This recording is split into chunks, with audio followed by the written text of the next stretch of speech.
Olá, tudo bom? Espero em Deus que sim. Este é um conteúdo do Ministério O Caminho. Vamos estudar um dossiê que temos certeza será muito instrutivo para aquele que chegar até o fim. Ele é extenso, porém será uma jornada esclarecedora. Peço que esteja em oração. Algo estranho está acontecendo. Entre 2020 e 2025, o mundo testemunhou um fenômeno que poucos previram.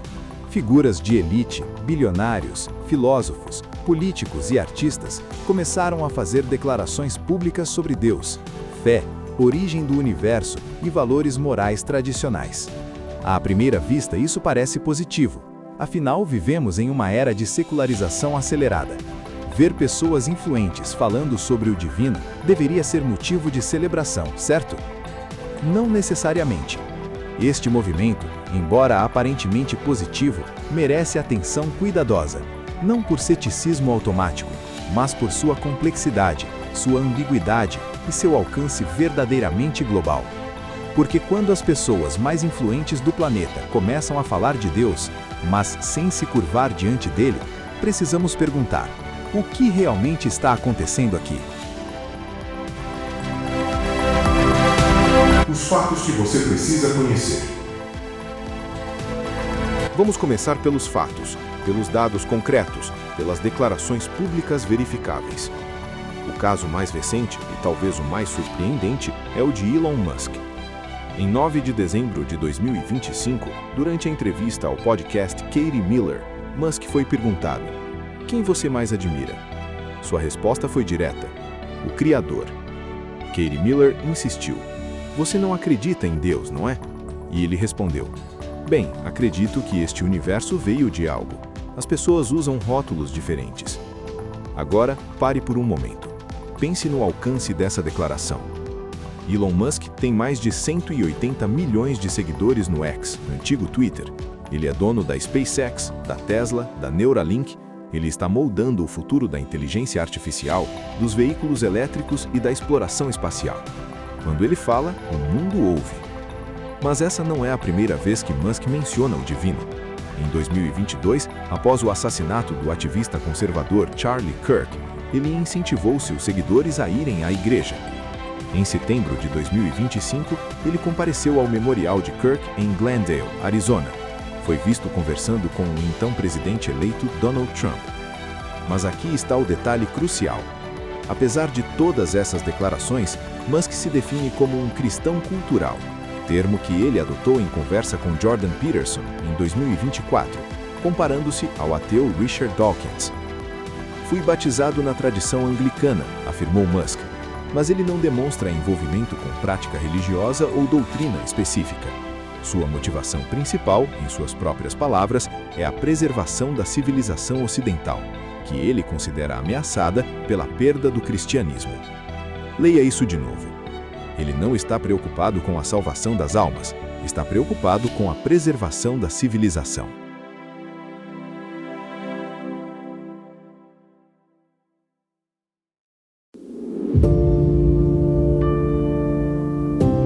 Mas Elon Musk não está sozinho, longe disso. Na tecnologia, Peter Thiel, cofundador do PayPal, identifica-se como cristão ortodoxo desde 2020 e financia movimentos pró-família. Sam Altman, CEO da OpenAI, a empresa por trás do ChatGPT, participou de encontros no Vaticano. O tema? Ética da inteligência artificial e transcendência humana. Na filosofia, Jordan Peterson passou de analista secular a defensor público da Bíblia como mapa para a vida. Após uma grave crise de saúde em 2022, ele intensificou seu discurso espiritual. Hoje, ele dá palestras massivas sobre a Bíblia.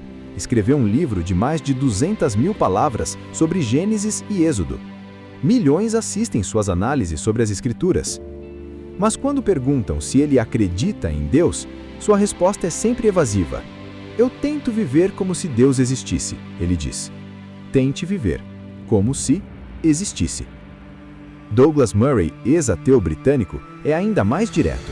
Ele afirma que a Europa precisa do cristianismo, mesmo que não acredite nele. Você percebe o padrão? Cristianismo como ferramenta cultural, não como verdade absoluta. Na política, o panorama é igualmente revelador. Viktor Orbán, primeiro-ministro da Hungria, promove um Estado cristão como identidade nacional. Giorgia Meloni, primeira-ministra da Itália, chama o legado judeu-cristão de raiz da Europa.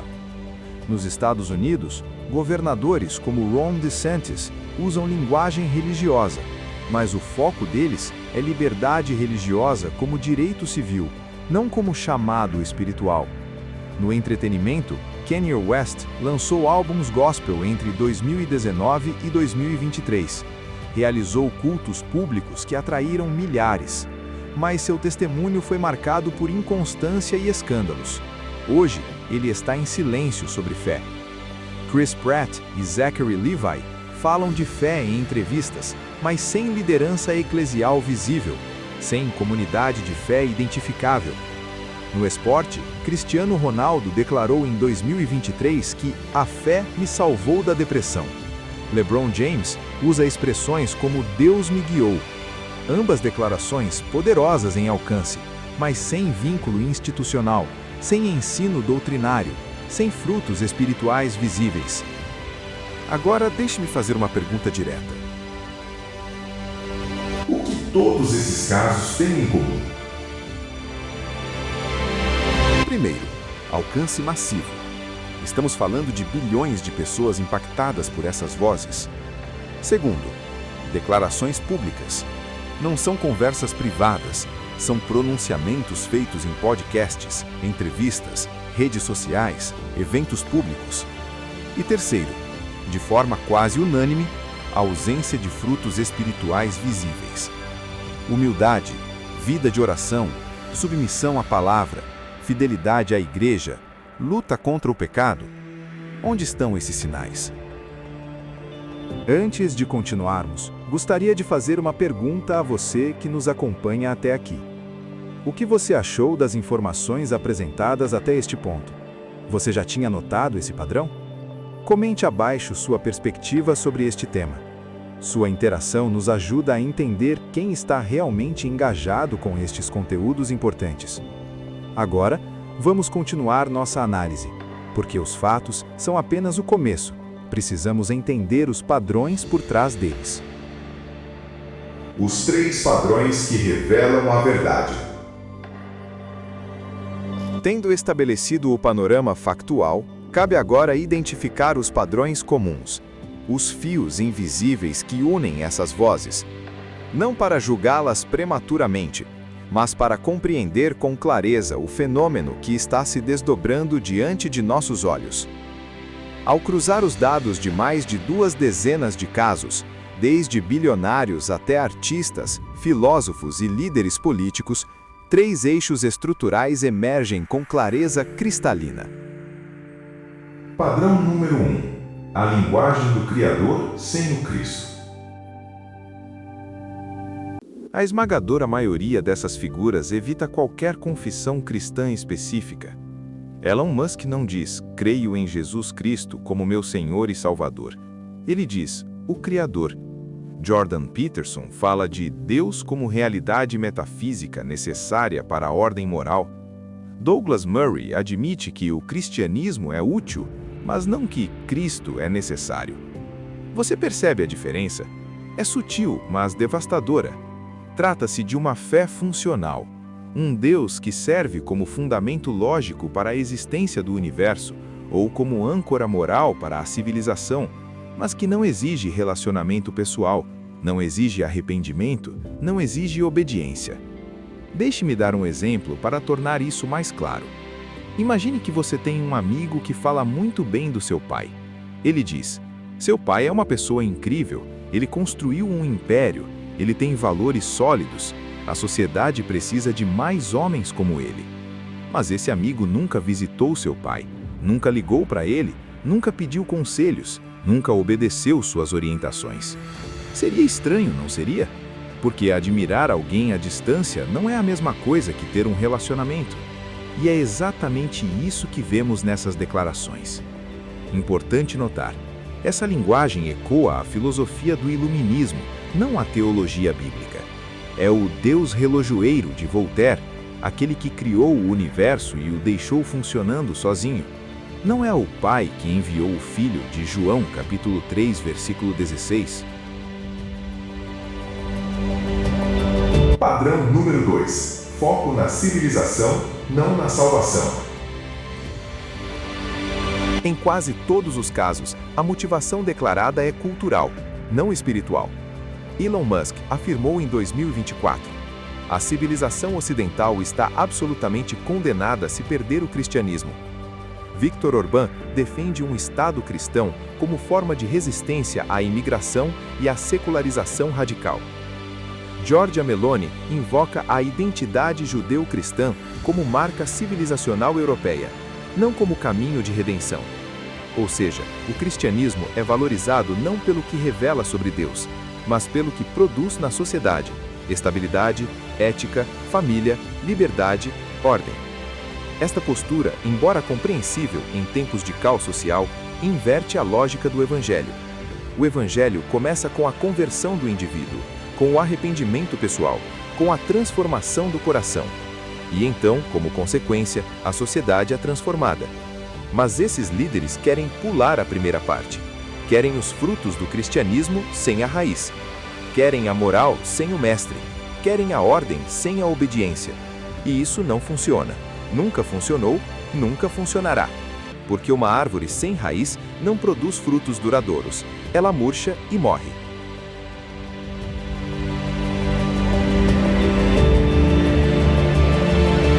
Padrão número 3. Ausência completa de frutos espirituais. E aqui chegamos ao ponto mais revelador de todos. Nenhum dos casos destacados demonstra participação regular em uma igreja local, submissão a pastores ou corpo de crentes, testemunho de luta contra o pecado, vida de oração, jejum ou serviço humilde, ensino bíblico sistemático. Deixe-me dar exemplos concretos. Elon Musk afirma que seu filho Xavier, que agora se identifica como Vivian Jenna Wilson após iniciar transição de gênero, está morto para ele. Ele não fala de graça, não fala de perdão, não fala de restauração ou esperança em Cristo. Ele fala de traição por profissionais médicos e revolta contra leis estaduais. Da mesma forma, Kanye West pregava o evangelho em estádios, mas continuava a promover comportamentos contrários à palavra. E em pouco tempo, silenciou sobre fé. Isso revela um padrão claro e inescapável. A fé é usada como escudo ideológico, não como caminho de santificação. É uma bandeira cultural, não uma cruz pessoal. Agora deixe-me trazer a Bíblia para essa conversa, porque ela tem muito a dizer sobre isso. O Novo Testamento conhece apenas dois tipos de pessoa. Primeiro, o perdido, que vive segundo o mundo, mesmo que use linguagem religiosa. Segundo, o regenerado, que nasceu de novo, guarda os mandamentos e produz frutos. Jesus foi claro em João capítulo 3, versículo 3. Em verdade te digo, que se alguém não nascer de novo, não pode ver o reino de Deus. E o apóstolo João escreveu em 1 João capítulo 2, versículos 3 a 6, nisto sabemos que o conhecemos, se guardamos os seus mandamentos. Aquele que diz, eu o conheço, e não guarda os seus mandamentos, é mentiroso, e nele não está a verdade.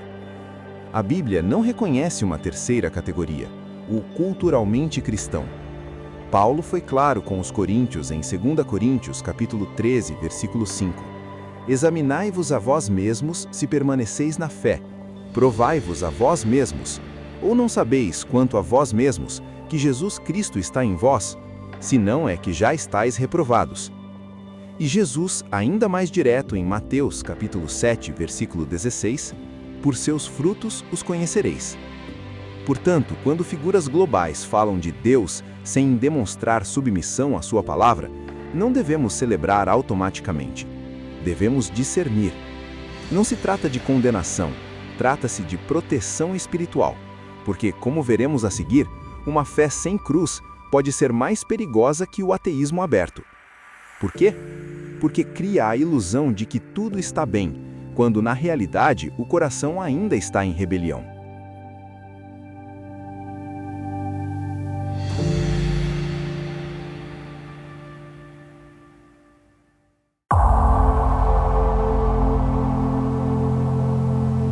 O perigo oculto que a Igreja precisa ver. Diante dos padrões já estabelecidos, surge uma pergunta inevitável.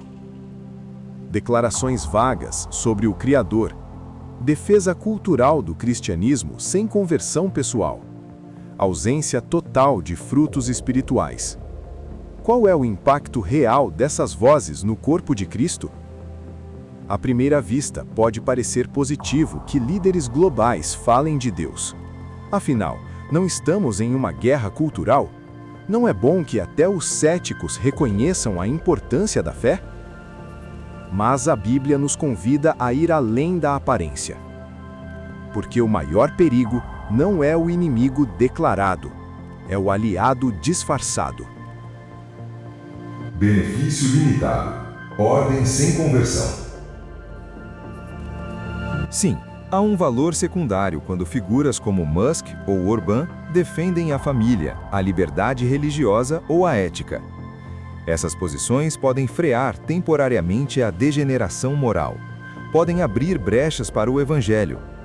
Pense nisso como construir uma barragem. A barragem não resolve o problema da água, mas ela contém a inundação temporariamente. Da mesma forma, quando líderes seculares defendem valores cristãos, eles podem conter o caos temporariamente. Contudo, devemos reconhecer uma verdade fundamental.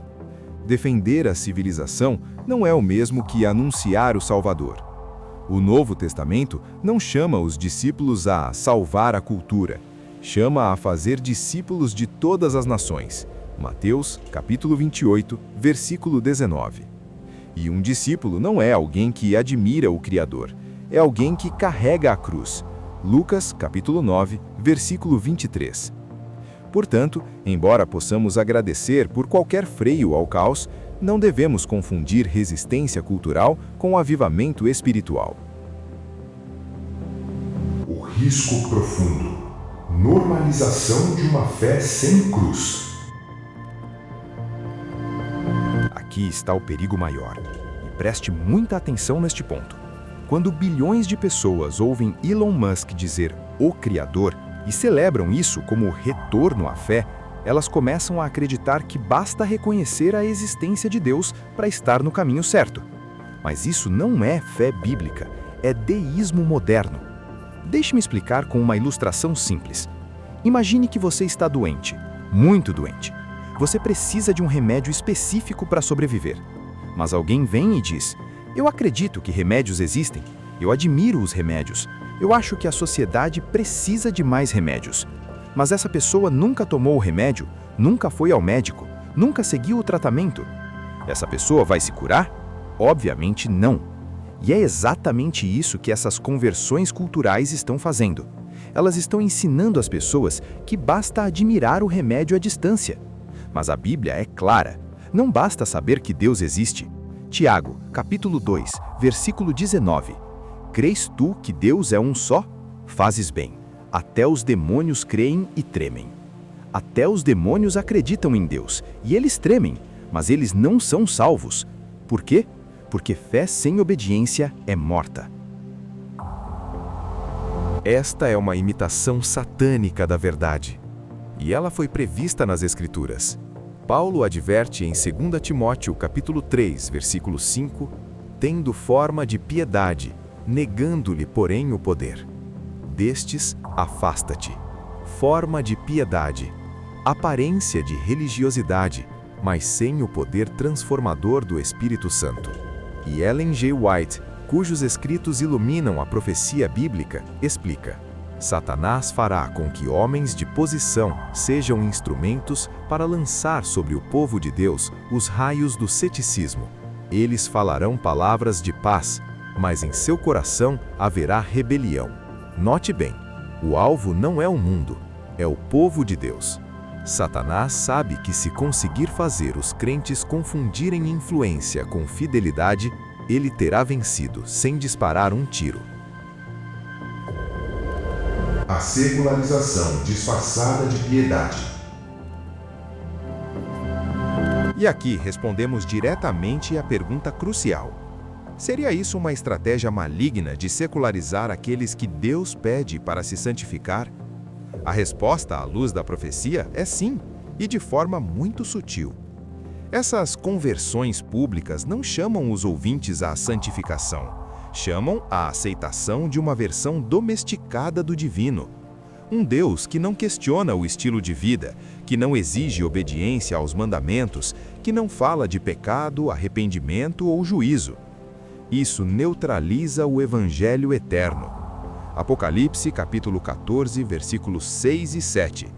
Vi outro anjo voando pelo meio do céu, tendo o Evangelho eterno para o proclamar aos que habitam sobre a terra, dizendo com grande voz: temei a Deus e dai-lhe glória, porque vinda é a hora do seu juízo, e adorai aquele que fez o céu, a terra, o mar e as fontes das águas. Mas a fé cultural omite o juízo, omite a adoração genuína, omite a autoridade do Criador sobre todos os aspectos da vida, inclusive sobre o corpo, a identidade e a sexualidade. Assim, o resultado não é santificação, é conformação disfarçada. Cristãos passam a acreditar que se até Elon Musk fala de Deus, então não há urgência em se separar do mundo. A santidade perde seu apelo, a obediência parece excessiva e a igreja se acomoda.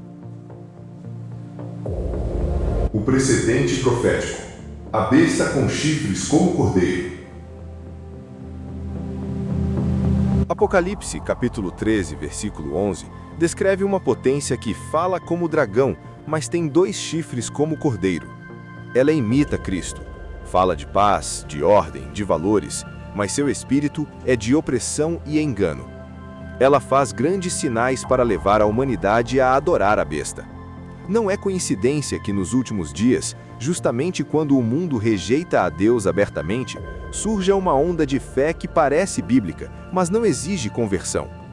Isso é exatamente o que os pioneiros chamavam de o espírito do anticristo. Confessar que Jesus Cristo veio em carne não basta se a vida não for transformada. 1 João, capítulo 4, versículos 2 e 3. Portanto, não se trata de desprezar toda a palavra positiva sobre Deus. Trata-se de discernir a fonte, o fruto e o fim. Porque um evangelho sem santidade não é evangelho, é armadilha. No próximo segmento, apresentaremos a resposta que o povo de Deus deve dar diante desse fenômeno.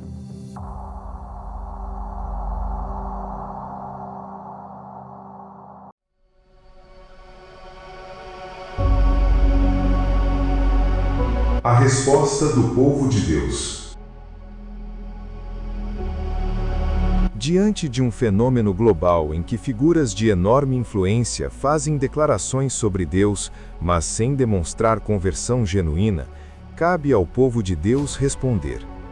Não com condenação precipitada, mas com clareza doutrinária, fidelidade prática e missão fiel.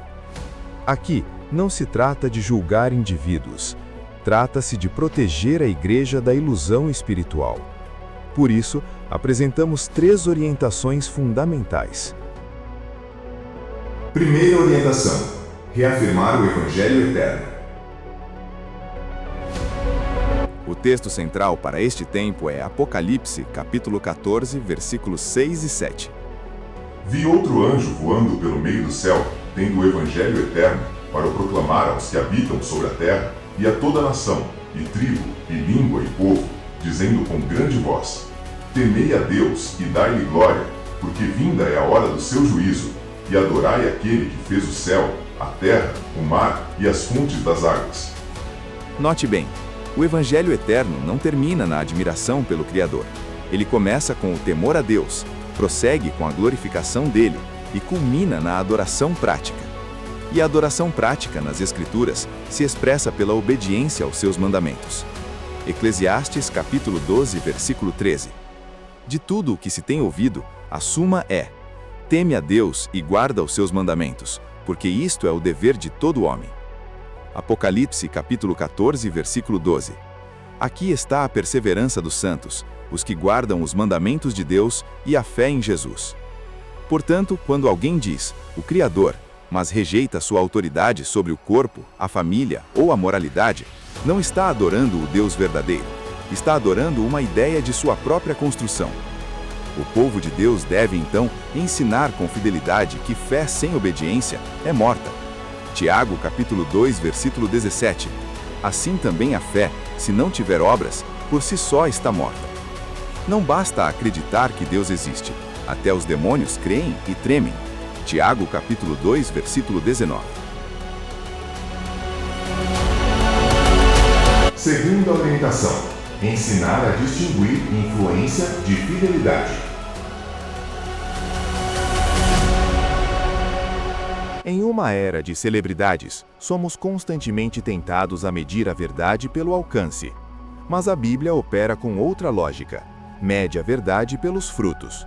Jesus não elogiou os famosos, elogiou os pequenos que ouvem e praticam. Mateus capítulo 7, versículos 24 a 27. Paulo não confiou nas palavras de governadores, confiou na vida transformada dos tessalonicenses. 1 Tessalonicenses, capítulo 1, versículo 9. Por isso, devemos ensinar nossos jovens, nossos líderes e nossas comunidades a fazerem perguntas cruciais diante de qualquer testemunho público. Primeira pergunta: essa pessoa demonstra arrependimento contínuo? Segunda pergunta: ela se submete a uma igreja local? Terceira pergunta: sua vida reflete os frutos do Espírito? Gálatas capítulo 5, versículos 22 e 23. Quarta pergunta: ela guarda os mandamentos de Deus, inclusive o sábado, o sétimo dia?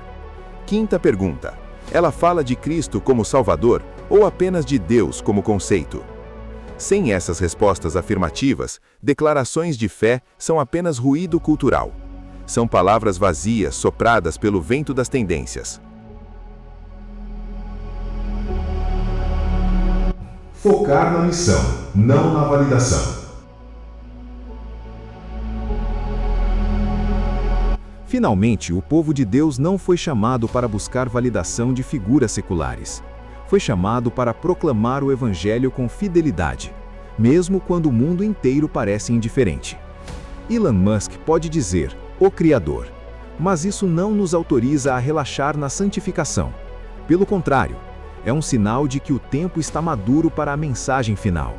Os pioneiros adventistas viveram em um mundo que zombava da Bíblia, e ainda assim pregaram com ousadia, viveram com santidade, esperaram com alegria. Eles não buscaram aliados na elite, buscaram a unção do Espírito. Hoje, nosso chamado é o mesmo: ensinar com clareza, viver com integridade, adorar com fidelidade, esperar com firmeza.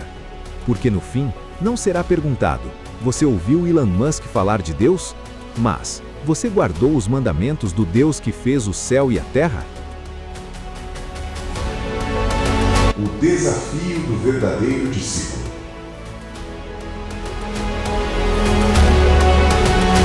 Este é o desafio do verdadeiro discípulo.